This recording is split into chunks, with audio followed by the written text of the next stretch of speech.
শেখ হাসিনাকে ফেরত না পাঠালে ভারতের সাথে সম্পর্ক ঠিক হবে না।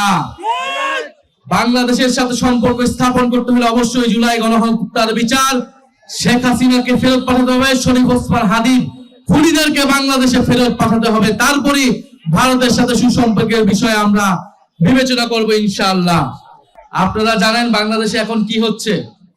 আপনারা গণভোটে সবাই কি হ্যাঁ এর পক্ষে ছিলেন না? আমরা সবাই কিসের পক্ষে ছিলাম? আমরা হ্যাঁ এর পক্ষে ভোট দিয়ে গণভোটকে জয়যুক্ত করেছি, কিন্তু সেই গণভোটের গণরায়কে নিয়ে যাওয়া হচ্ছে আদালতে। গণভোটের বৈধতাকে প্রশ্ন করা হচ্ছে আদালতে। আমরা কি সেটা মানবো? মানবো না। যদি জনগণের রায়কে আদালতে নিয়ে যাওয়া হয় তাহলে আমাদেরকেও রাজপথে যেতে হবে। কথা খুবই পরিষ্কার। আমরা জুলাইয়ের মতো স্লোগান দিতে চাই না, হাইকোর্ট না রাজপথ, কিন্তু এই স্লোগান দিতে আমাদেরকে বাধ্য করবেন না। আমরা জাতীয় সংসদ হয়েছে, সংসদকে সংস্কার পরিষদ সদস্য হিসেবে ঘোষণা করতে হবে এবং গণভোটের গণরায় অনুযায়ী সকল সংস্কার বাস্তবায়ন করতে হবে। এর অন্যথা, এর বিকল্প আমরা কোনো কিছুই মেনে নিব না।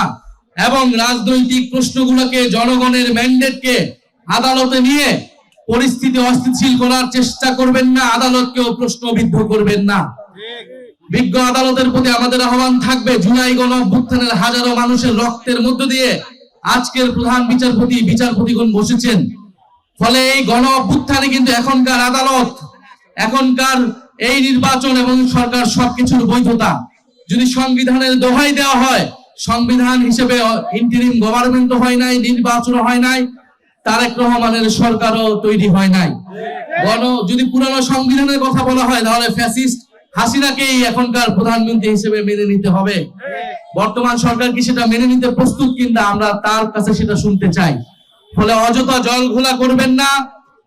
সংস্কার বাস্তবায়ন করতে হবে, বিচার বাস্তবায়ন করতে হবে। ভারতের কাছে অবিলম্বে শেখ হাসিনাকে বাংলাদেশে ফেরত পাঠানোর জন্য দাবি জানাতে হবে। শেখ হাসিনাকে ফেরত না পাঠালে ভারতের সাথে সম্পর্ক ঠিক হবে না।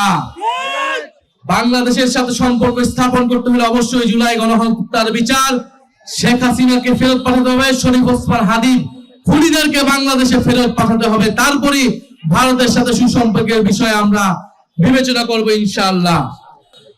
আজকে পুরো সমগ্র এনসিপি এই কুমিল্লা জেলায় এসেছে। এনসিপির সব গুরুত্বপূর্ণ নেতাই আজকে কুমিল্লা জেলায় এসেছেন। কুমিল্লা এবং বৃহত্তর কুমিল্লা থেকেই কিন্তু এনসিপির যে কার্যক্রম, এনসিপির গুরুত্বপূর্ণ নেতা তৈরি হয়েছে, এটা আমাদের জন্য অনেক সম্ভাবনার। আপনারা জানেন যে কুমিল্লায় মুজিববাদের জম হাসনাত আব্দুল্লাহ রয়েছেন, যিনি নির্বাচিত হয়েছেন কুমিল্লা জেলার মানুষের ভোটে। এই কুমিল্লায় রয়েছেন গণঅভ্যুত্থানের ভ্যানগার্ড আসিফ মাহমুদ, সজীব ভুইয়া এবং এই বৃহত্তর কুমিল্লার সন্তান চাঁদাবাজদের জম জনাব নাসিরউদ্দিন পাটোয়ারি আবির্ভূত হয়েছে এই ইলেকশনে। আপনাদের সন্তান চাঁদাবাজ সন্ত্রাসের বিরুদ্ধে ঢাকায় নেতৃত্ব দিচ্ছে। কুমিল্লাবাসীকেও চাঁদাবাজ সন্ত্রাসের বিরুদ্ধে এই কুমিল্লা থেকে প্রতিরোধ তৈরি করতে হবে ইনশাআল্লাহ।